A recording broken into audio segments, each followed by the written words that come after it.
The floating city hung in the gray sky like a wound in heaven. Jake Morrison stood in the crowded square below, his hands clenched into fists as he watched the alien overlords prepare for another execution.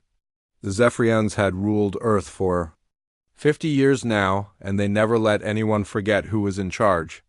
Their cities floated above human settlements like constant reminders of power beyond imagination. The crowd pressed forward as guards forced them closer to the execution platform. Jake could smell fear and sweat mixing with the metallic taste that always filled the air when the aliens used their technology. He kept his eyes fixed on the woman kneeling on the platform above. Colonel Lisa Hayes had been his mentor, his teacher, and now she was about to die for speaking against their rulers. Overlord Nexus Prime descended from his floating throne, his pale blue skin gleaming in the artificial light that surrounded him. He was tall and thin like all Zephyrians, with eyes that glowed like dying stars. When he spoke, his voice echoed in everyone's mind without him moving his lips. "This human dared to question our rule," the voice filled every head in the square. She spoke of resistance, of hope, of freedom. These are dangerous thoughts that lead only to suffering. Jake wanted to scream, to rush forward, to do something. But he had seen what happened to people who tried to fight the Zephyrians. They simply stopped existing, turned to dust with a wave of an alien hand. The overlords called it divine justice, but Jake knew it was just murder with fancy words. Lisa Hayes raised her head and looked directly at Nexus Prime. Even facing death, she showed no fear. "Humanity will never bow forever," she said, her voice carrying across the silent square. "We are not made to be slaves." The alien overlord tilted his head like a curious bird. "You speak of humanity as if it matters. Your species exists because we allow it, you breathe because we permit it. You are nothing more than useful animals, and when you stop being useful, you stop being." He raised one long finger, and Jake felt the air itself begin to vibrate. Energy gathered around the alien's hand, glowing brighter and brighter until it hurt to look at. The crowd tried to step back, but the guards pushed them forward, forcing them to watch. "Let this be a lesson to all who doubt our divinity," Nexus Prime's voice thundered in their minds. "We are your gods now, and gods do not tolerate defiance." The energy shot from his finger like lightning.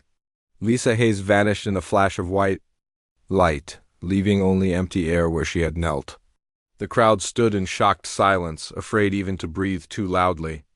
Jake felt something break inside his chest, a sound like glass shattering that only he could hear. The floating city began to rise higher into the sky, taking the aliens back to their palace among the clouds. Down in the square, people slowly began to move away, their heads down, their spirits crushed once again. But Jake Morrison did not move.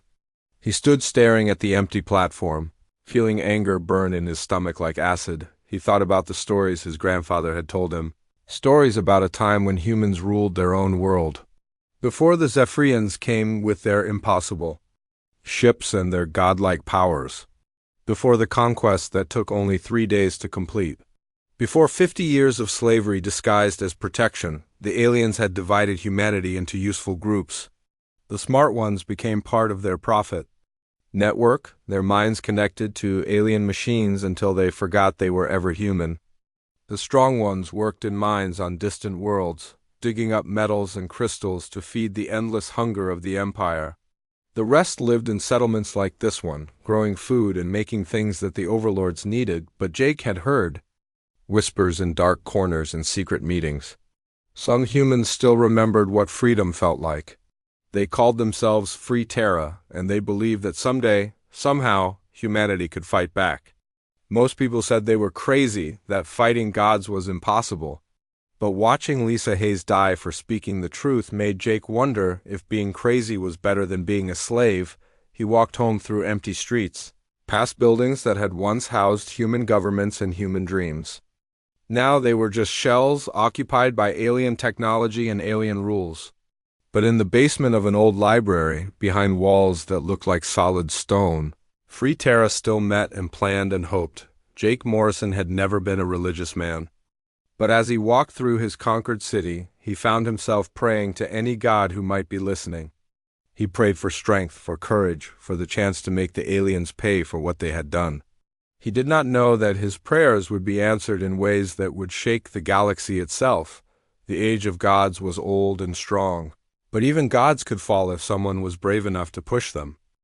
Dr. Amy Rodriguez stared at the alien device on her workbench, her tired eyes trying to make sense of readings that should have been impossible. The piece of Zephyrian technology hummed with energy that her instruments could barely detect, let alone understand.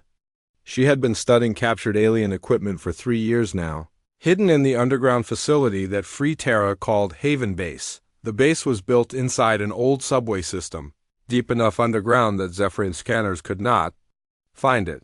Amy had carved out a laboratory in what used to be a train platform, surrounding herself with human computers and alien artifacts. Most of the technology was beyond human understanding, but Amy refused to give up. Every small discovery brought them one step closer to finding a weakness. Her latest find came from Lieutenant Ben Carter's raid on a supply convoy last week. Ben had led a team of fighters against impossible odds, using stolen vehicles and homemade weapons to attack an alien transport. They had lost half their people, but they brought back 3 pieces of Zephyrian equipment intact. Amy picked up the small device that looked like a crystal wrapped in metal wire. When she touched it, her skin tingled with static electricity.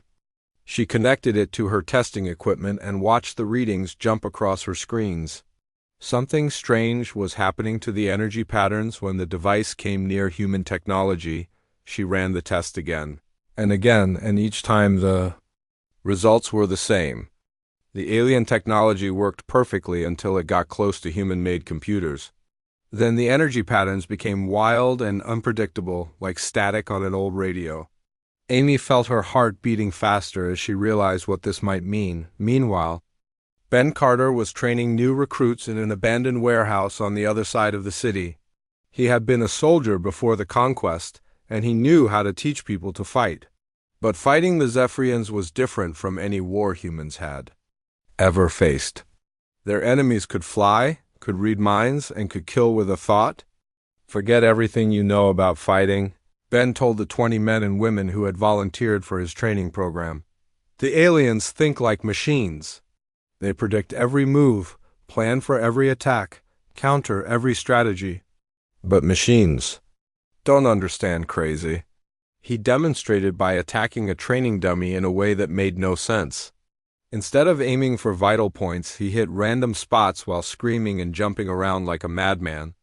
The recruits laughed, but Ben's expression stayed serious. "I fought them last week," he said. "When we hit that convoy, I watched their soldiers get confused. Every time we did something stupid or unexpected, they hesitated. Just for a second, but long enough for us to hit them. They're used to fighting logical enemies, not humans." One of the recruits raised her hand. Kelly Thompson had been a Marine before the conquest, and she understood tactics better than most. "Are you saying we should fight like crazy people?" Saying we should fight like humans?" Ben replied. "The aliens conquered us because they understood our generals and our armies. They knew how soldiers think. But they don't understand how humans feel. They don't get angry or scared or desperate. And that might be the only advantage we have." Back in her laboratory, Amy was making connections that would change everything. She had discovered that human brain patterns created a kind of interference with Zephyrian technology. The aliens used quantum computers that could predict almost anything, but human thoughts were too chaotic and emotional for their systems to process. She called Jake Morrison on the secure communication line that connected all Free Terra cells. When his face appeared on her screen, she could see the exhaustion in his eyes. He had been traveling between resistance groups for weeks, trying to organize scattered fighters into something that might actually be effective. "I found something," Amy said without any introduction. "The alien technology can't handle human brain patterns. Our thoughts create quantum interference that scrambles their systems." Jake leaned forward, suddenly alert. "What does that mean?" "For us, it means we might actually be able to fight them," Amy said. "Not with their technology, but with ours. If we can build weapons that amplify human thought patterns, we could disrupt their defenses." Jake was quiet for a long moment, thinking about the implications. How long would it take you to build something like that? Give me 2 weeks and all the human computer parts you can find, Amy said, and I'll need Ben's people to test it. If I'm right, we're about to prove that gods can bleed. The breakthrough came on a Tuesday night when Amy was so tired she could barely think straight. She had connected human computers to the alien device in a dozen different ways, trying to find the right combination. When she accidentally crossed 2 wires while thinking about Lisa Hayes' execution, every alien device in her laboratory suddenly went dark. Amy sat in the sudden silence, her hands shaking as she realized what had just happened. She had created the first weapon that could actually hurt the Zephyrians. It was crude and unpredictable, but it worked. Human emotion, channeled through human technology, could interfere with alien systems in ways that their advanced minds could never predict or counter. She immediately called Jake and Ben, her voice trembling with excitement. I did it. I actually did it. I built something that can shut down their technology. Within hours, every free Terra cell on Earth received the same message. Humanity finally had a weapon that could fight gods. It would not be easy, and many would die, but for the first time in 50 years, humans had hope. The age of divine rule was about to face its first real challenge, and it would come from the most unlikely source imaginable, the chaotic, emotional, unpredictable human heart.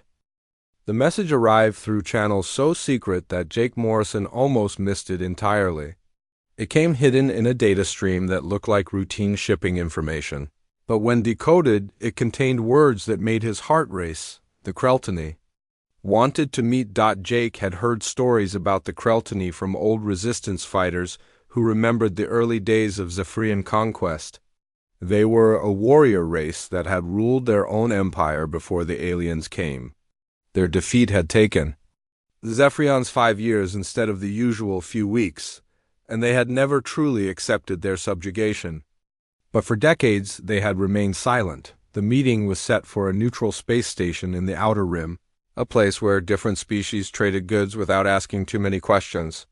Jake took only Ben Carter with him, traveling in a stolen cargo ship that Amy Rodriguez had modified with her new quantum interference technology. The journey took 3 days through hyperspace lanes that most humans had never seen. War Chief Vorthak was nothing like Jake had expected. The Kreltany leader stood 8 feet tall, covered in scales that shifted color like oil on water. His forearms were muscled like a bodybuilder, and his eyes glowed with an inner fire that reminded Jake uncomfortably of the Zephyrians themselves. But when Vorthak spoke, his voice carried the weariness of someone who had fought too long without hope. Your species has accomplished something we thought impossible, Vorthak said in accented but clear English. You have drawn blood from gods.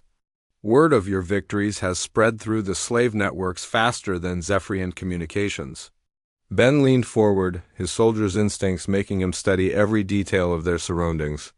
How many other species are ready to fight? More than the Zephyrians suspect, Vorthak replied. The Scyllathi have been developing biological weapons in secret. The Noxari have maintained hidden fleets for 2 centuries. The hegemony grows weak, not because they lack power, but because they believe their own lies about being gods. Jake felt excitement building in his chest. What do you need from us? Your chaos, Vorthak said simply. We have studied your recent battles. Your people fight without logic, without predictable patterns? This confuses the Zephyrian battle computers in ways that our traditional tactics cannot. We need to learn human methods of war. The alliance that formed over the next few weeks changed everything. Dr. Amy Rodriguez found herself working with Scyllathi, bioengineers who understood quantum mechanics from a completely different perspective. Their combined research led to the development of what Amy called the Chaos Protocol, weapons and tactics that used human unpredictability as their core strategy. Engineer Tony Walsh worked day and night to retrofit human ships with hybrid technology. The Kreltany provided armor plating that could withstand Zephyrian energy weapons, while the Scyllathi contributed organic computer systems that could adapt and evolve during battle. Human creativity bound it all together into something that none of the species could have created alone. The first major test came when a Zephyrian patrol discovered one of the secret meeting points. Jake Morrison, now calling himself Admiral of the Freedom Fleet, led 12 ships against a force of 30 alien vessels. The battle should have been a massacre, but the Chaos Protocol turned it into something the Zephyrians had never experienced before. Pilot Sarah Blake flew her fighter in patterns that made no tactical sense, diving toward enemy ships when she should have retreated, spinning and rolling when she should have flown straight. Her movements were guided not by computer calculations but by pure human instinct and emotion. The Zephyrian targeting systems could not predict where she would go. Next, because Sarah herself did not know until the moment she decided, the alien ships began to malfunction as their computers tried to process attack patterns that followed no logical rules. Some simply stopped moving, their systems overwhelmed by the chaos. Others began firing at empty space, their prediction algorithms convinced that human ships should be in locations where nothing existed when the battle ended. The Freedom Fleet had lost only 2 ships while destroying or disabling 25 Zephyrian vessels. More importantly, they had captured several alien crew members alive, proving that the gods could be defeated and taken prisoner like any other enemy. Commander Lisa Brown analyzed the battle data and developed what she called the Hydra strategy. Instead of fighting in large organized fleets, human forces would split into hundreds of small groups that could coordinate through quantum-encrypted channels. Each group would attack different targets using different methods, creating so much chaos that Zephyrian command systems would collapse under the weight of trying to track everything at once. The victories began to multiply. Star system after star system declared independence as local resistance groups used human-designed weapons to overwhelm their Zephyrian overlords. The alien empire, which had ruled unchallenged for 3,000 years, suddenly found itself fighting a war it did not understand against enemies it could not predict, but success brought its own dangers. Each victory made the Zephyrians more desperate and more willing to use their most terrible weapons. Reports began reaching the alliance of entire planets being sterilized as examples to other rebels. Millions of lives were being erased to maintain the illusion of divine power. Jake Morrison stood on the bridge of his flagship, the UES Liberty, watching stars that had been free for the first time in centuries. The ship was a hybrid of human engineering and alien technology, fast enough to outrun Zephyrian pursuit and tough enough to survive their weapons. But he knew that the real war was just beginning. In the depths of space on the hidden world of ethereal, Overlord Nexus Prime was gathering the full might of the Divine Fleet. The Zephyrians had never faced a real threat to their rule, and they were not planning to start now. They had weapons that could crack planets and fleets that could darken suns. The Freedom Alliance had proven that gods could bleed, but bleeding gods were the most dangerous creatures in the universe. The next phase of the war would test everything that humans and their allies had learned about fighting the impossible. Victory was no longer just about freedom, it was about survival itself. The Eternal Dominion emerged from hyperspace like a nightmare made real. Admiral Jake Morrison watched through the view screen of the UES Liberty as the Zephyrian flagship appeared, larger than any human city and crackling with energy that made space itself bend around its hull.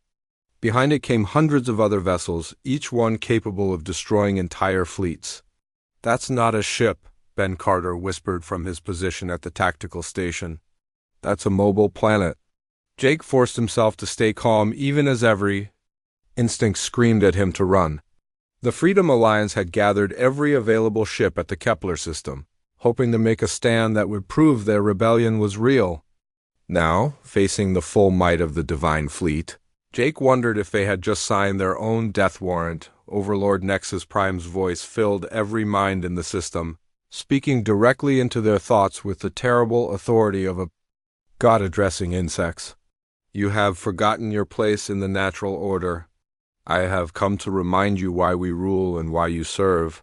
The battle began without warning. Zephyrian ships unleashed weapons that twisted reality itself, creating gravity wells that crushed Alliance vessels and energy beams that aged their targets into dust in seconds. The Divine Fleet moved with perfect coordination, each ship knowing Exactly where every other ship would be at any given moment, Sarah Blake led her fighter squadron in a desperate charge against the nearest Zephyrian destroyer.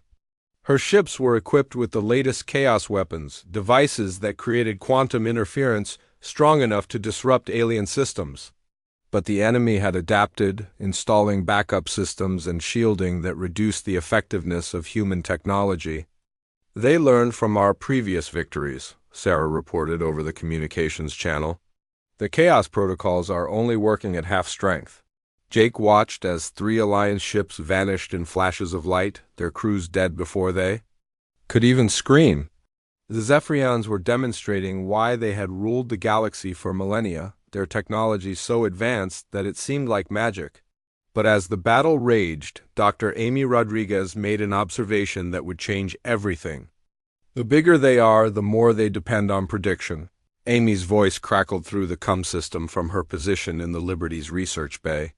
"Watch their flagship, Jake. It's not just coordinating the fleet, it's calculating every possible outcome of this battle." That level of processing requires absolute order. Jake understood immediately. The Zephyrians' greatest strength was their ability to predict and control every aspect of warfare. But human chaos could disrupt that control if applied in the right way. "All ships prepare for Martyrdom Protocol 7, he announced, knowing that he was asking his people to guide. Captain Rick Davis was the first to volunteer. His ship, the Freedom's Price, was already heavily damaged and losing atmosphere. Instead of retreating, he turned toward the nearest Zephyrian command vessel and pushed his engines beyond their safety limits. His final transmission was clear and calm: for humanity, for freedom, for all the people who died believing gods could never fall. The Freedom's Price struck the alien ship at maximum speed, its hull loaded with every chaos generator Amy could build. The explosion created a probability cascade that rippled through local space, causing Zephyrian computers throughout the system to temporarily malfunction. For 30 seconds, the Divine Fleet was blind and confused. The Alliance used those 30 seconds to inflict massive damage. Tony Walsh's modified destroyers punched through Zephyrian shields that had been lowered by the Chaos Pulse. Kreltany warriors boarded alien ships through holes blown in their hulls. Silithy bioweapons spread through Zephyrian life support systems, but the victory was temporary. As their systems came back online, the Divine Fleet responded with fury that made their previous attacks look gentle. Nexus Prime himself appeared on the main view screen, his alien features twisted with rage that seemed almost human in its intensity. "You dare to strike at gods with the weapons of chaos and madness." His mental voice burned through every mind in the system. "I will show you the price of defying the natural order." The Eternal Dominion fired its primary weapon, a beam of pure destruction that reached across space to touch an Alliance cruiser. The ship did not explode or disintegrate, it simply ceased to exist, erased from reality as if it had never been built. The demonstration of power was so absolute that some Alliance ships began to retreat without orders. Major Susan Clark saw the panic spreading through the fleet and made a decision that saved thousands of lives. Her ship, the Last Stand, was positioned near the Zephyrian command cluster. Instead of fleeing, she armed every chaos weapon on her vessel and flew directly into the center of the enemy formation. "This is for Lisa Hayes," she transmitted on an open channel. "This is for Rick Davis. This is for everyone who died believing that slavery was better than fighting back." The Last Stand exploded in the middle of the Zephyrian command ships, creating a chaos field so intense that it overloaded the quantum processors on 6 different vessels. The enemy ships lost coordination, their perfect formation breaking apart. As individual captains tried to compensate for the interference, Jake Morrison ordered a general retreat, knowing that they had learned something valuable even in defeat. The Zephyrians could be hurt, could be confused, could be made to make mistakes. But the cost was terrible, and the enemy response was escalating beyond anything the Alliance had prepared for. As the surviving Alliance ships limped toward hyperspace, long-range sensors detected the approach of more Zephyrian fleets from across the galaxy. Nexus Prime was not just responding to the rebellion, he was mobilizing every resource of the Empire to crush it completely. Worse, intercepted communications revealed that civilian populations on worlds that had supported the rebellion were being systematically exterminated. The Alliance had proven that gods could bleed, but bleeding gods were willing to commit genocide to maintain their power. The next phase of the war would not just be about freedom or victory, it would be about the survival of every species that had dared to dream of independence. And somewhere in the depths of space, intelligence reports suggested that the Zephyrian, capital world of Ethereal, held secrets that could end the war in a single decisive stroke. The journey to Ethereal took them through regions of space that existed outside normal reality. Admiral Jake Morrison stood on the bridge of the UES Liberty, watching stars that burned colors that had no names and planets that seemed to exist in multiple dimensions at once. The nightmare sectors were what remained of systems where the Zephyrians had conducted their most terrible experiments. "Sensors are going crazy," reported Navigation Officer Pete Collins, his voice tight with strain. "The instruments keep showing readings that should be impossible. Time and space are twisted here." Dr. Amy Rodriguez emerged from her laboratory, her face pale but determined. She carried a device that looked like a combination of human electronics and alien crystals held together with wire and desperate hope. "I've finished analyzing the data from our reconnaissance mission. Jake, what we found on Ethereal changes everything." 3 days earlier, Captain Sarah Blake had led a stealth mission to the Zephyrian capital world. Her ship, modified with the latest cloaking technology, had penetrated the outer defenses and recorded everything they could before retreating. What they discovered made Jake's stomach turn. "The Zephyrians aren't just ruling the galaxy," Amy continued. "They're feeding on it. Every world under their control has energy extraction facilities that drain life force from the population. Billions of beings are kept in a state between life and death, their souls harvested to power the Empire." Jake thought about the floating cities above Earth, the way the air always tasted of metal and despair. He had assumed it was just alien technology, but now he understood the horrible truth. His own people were being slowly consumed to fuel their oppressors' power. "Ethereal is the center of it all," Sarah added, joining them on the bridge.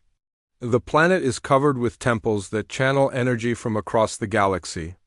The entire Zephyrian civilization is built on spiritual vampirism. They're not gods, they're parasites." Engineer Tony Walsh looked up from his console, his face grim. "The good news is that Amy thinks she can build a device to sever the energy connections.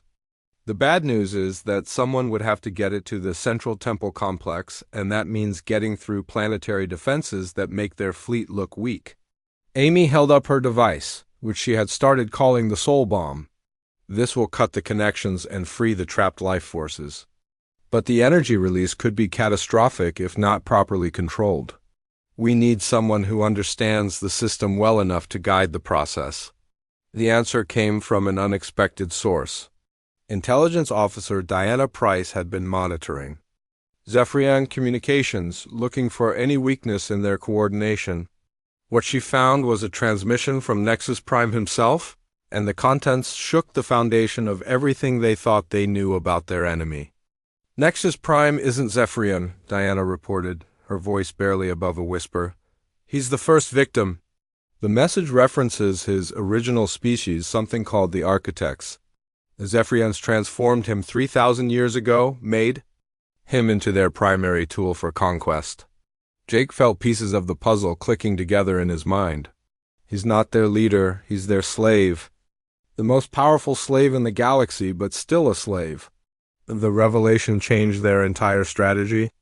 Instead of trying to destroy Nexus Prime, they would try to free him. A being who had been the Zephyrians' primary weapon for millennia would know every weakness in their system. But approaching Ethereal would require sacrifice beyond anything they had attempted before. Commander Lisa Brown developed the final assault plan, coordinating with resistance cells throughout the galaxy. They would attack Zephyrian positions everywhere simultaneously, forcing the Empire to divide its attention. Meanwhile, a small strike force would penetrate Ethereal's defenses and reach the central temple. The assault began at midnight, Galactic Standard Time. Across thousands of worlds, rebellion erupted as coordinated strikes hit Zephyrian installations. The Empire's response was immediate and brutal, but their forces were spread too thin to contain every uprising at once. Jake Morrison led the Ethereal strike force through a gap in the planetary shields created by sympathetic beings within the energy extraction network. Many of the enslaved souls still retained enough consciousness to want freedom, and they helped by creating momentary fluctuations. In the defense systems, the surface of Ethereal was a nightmare landscape of massive temples, connected by streams of flowing energy. Beings from hundreds of species hung suspended in crystalline chambers, their life force slowly draining away to power the Zephyrian Empire. Jake had seen suffering before, but nothing that compared to the magnitude of agony that covered this world. The central temple is 10 kilometers ahead, Tony Walsh reported from the pilot's seat of their stolen Zephyrian transport. But the defenses are concentrated there. Every step is going to cost us. They fought their way through Guardian drones and automated defense systems, losing people with every meter they advanced. Dr. Amy Rodriguez clutched the soul bomb to her chest, knowing that she was carrying the hopes of every enslaved being in the galaxy. The device hummed with barely contained energy, ready to free trillions of souls from their eternal torment. As they approached the temple steps, Nexus Prime himself appeared before them. But instead of the godlike figure they had faced in battle, Jake saw something else in the alien's glowing eyes: pain, exhaustion, the weariness of someone who had been fighting the same war for longer than human civilization had existed. "You should not have come here," Nexus Prime said, but his mental voice carried undertones that suggested he was not entirely displeased by their arrival. "The Masters will not permit this interference." "Then help us stop them," Jake replied, stepping forward despite every instinct that told him to run. "You were enslaved just like the rest of us. Help us break the chains." For a moment that lasted forever, Nexus Prime stood motionless. Around them, the temple hummed with the stolen life force of billions, energy that had been accumulating for millennia. The choice he made in the next few seconds would determine the fate of the galaxy, and Jake Morrison could only hope that somewhere beneath the layers of conditioning and control, the being who had once been called an architect still remembered what freedom meant. The central chamber of the great temple pulsed with the stolen life force of trillions of beings. Admiral Jake Morrison stood face to face with Nexus Prime in a space that existed at the heart of the Zephyrian Empire, surrounded by streams of energy that had been harvested from across the galaxy for 3,000 years. The air itself seemed alive with the screams and dreams of the enslaved. "You offer me freedom," Nexus Prime said, his mental voice echoing with centuries of pain. "But you do not understand what freedom means for one such as I. I have been the hand of the Masters for longer than your species has existed. I have conquered worlds, enslaved populations, destroyed civilizations. How does one find redemption for such acts?" Jake Morrison kept his weapon lowered, though every instinct told him to fight. Around them, the temple shuddered as the space battle raged in orbit above Ethereal. Captain Sarah Blake was leading the Freedom Fleet against the Divine Armada, buying time with the lives of volunteers who knew they might not survive the day. "Redemption starts with choice," Jake replied. "You can choose to keep serving the Masters, or you can choose to help us free everyone they've enslaved, including yourself." Dr. Amy Rodriguez clutched the soul bomb to her chest, feeling the device respond to the massive energy flows around them. She had designed it to sever the connections that bound enslaved souls to the Zephyrian power network. But in this place, surrounded by such concentrated life force, the device was becoming something more powerful and dangerous than she had ever imagined. "The energy release will be enormous," Amy warned. "If we're not careful, it could destroy this entire system. We need someone who understands the network well enough to control the process." Nexus Prime turned his glowing eyes toward the human scientist. "I built this network under the direction of the Masters. Every connection, every pathway, every safeguard. But I also built into it a weakness that they never discovered: a way to turn their greatest weapon against them. The revelation sent shock waves through Jake's mind. You've been planning this for centuries, for millennia, Nexus Prime corrected. Waiting for the right moment, the right catalyst. Your species provided something I had never encountered before, the willingness. To fight impossible odds, to choose chaos over order, to sacrifice everything for the mere possibility of freedom. You gave me hope. Outside the temple, the battle was turning against the Freedom Fleet. Tony Walsh's voice crackled through their communication devices, reporting massive casualties as the Divine Armada pressed their attack. We can't hold them much longer, Jake. Whatever you're going to do, do it now. Amy Rodriguez made a decision that would echo through history. Instead of trying to control the Soul Bomb's explosion, she began connecting it directly to the temple's energy network. If we're going to free everyone, we need to do it all at once. Every soul in the galaxy that's connected to this system. The feedback will kill you, Nexus Prime warned. The human mind cannot process that much psychic energy and survive. Amy smiled, thinking of Lisa Hayes and Rick Davis and Susan Clark, and all the others who had died believing that freedom was worth any price. Then I guess I'll have to upload my consciousness into the network first. Someone needs to guide all those souls home. She began the upload process, feeling her awareness expand beyond her physical body and into the quantum substrata that connected. Every enslaved being in the galaxy, her consciousness became a beacon of human determination, reaching across impossible distances to touch minds that had forgotten they were anything more than sources of energy. Jake Morrison and Nexus Prime worked together to prepare the network for the massive disruption that was coming. The former architect's knowledge of Zephyrion, technology combined with human intuition, and chaos to create a shutdown sequence that would free every enslaved soul simultaneously. The Masters will not survive this, Nexus Prime said as they worked. Their entire civilization depends on harvested life force. When that source is cut off, their technology will fail and their bodies will age 3,000 years in as many seconds. And you? Jake asked. What happens to you when this is over? I do not know, Nexus Prime admitted. I have been connected to this system for so long that I may not be able to exist without it. But that is a price I am willing to pay for the chance to atone for my actions. Amy Rodriguez's voice echoed through the temple as her consciousness spread through the galactic network. I can see them, Jake, all of them. Billions and billions of souls who have been trapped for centuries. They're ready to go home. The Soul Bomb detonated in a cascade of liberated life force that rippled across the galaxy at faster than light speed. On Earth, humans in Zephyrian labor camps suddenly felt strength returning to their bodies as their stolen energy flowed back to them. On Kreltany worlds, warriors who had been weakened by energy drains stood tall again.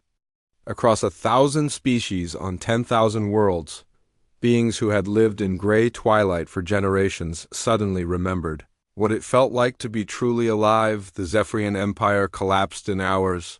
Their ships fell from the sky as power systems failed. Their floating cities crashed to the ground as anti-gravity generators lost their energy source. The beings who had ruled like gods for millennia aged into dust, their artificially extended lives finally catching up with them. Captain Sarah Blake watched from the bridge of her damaged fighter as the Divine Fleet simply stopped functioning. Massive warships that had terrorized the galaxy drifted powerless through space, their crews either dead or struggling to understand a universe where they were no longer divine, on ethereal. Jake Morrison knelt beside the crystalline chamber that had contained Amy Rodriguez's body. Her physical form was gone, dissolved into pure energy, but her voice still echoed through the temple's communication systems. The network is free, Amy's voice said, filled with joy and exhaustion. Every connection is severed. Every soul is going home. I can see them all, Jake. They're free. Nexus Prime stood among the ruins of the power system he had helped to build and destroy. His alien features were changing, becoming less godlike and more like the being he had been before his enslavement. The age of artificial gods is ending. What comes next will be determined by those who remember what freedom costs. Jake Morrison walked out of the temple into a galaxy that was free for the first time in 3,000 years. The age of gods was over, and the age of free peoples had begun. Somewhere in the quantum networks that connected the stars, Amy Rodriguez's consciousness lived on, helping liberated souls find their way back to lives they had forgotten how to live. The story would be told for generations, on 1,000 worlds, how humanity, the youngest and seemingly weakest species, had led the galaxy to freedom not through superior technology or divine power, but through the simple refusal to kneel, the choice of chaos over order, and the belief that freedom was worth any sacrifice. The gods had fallen, and in their place rose something far more powerful, the combined will of free beings who would never again bow to those who claimed dominion over their souls.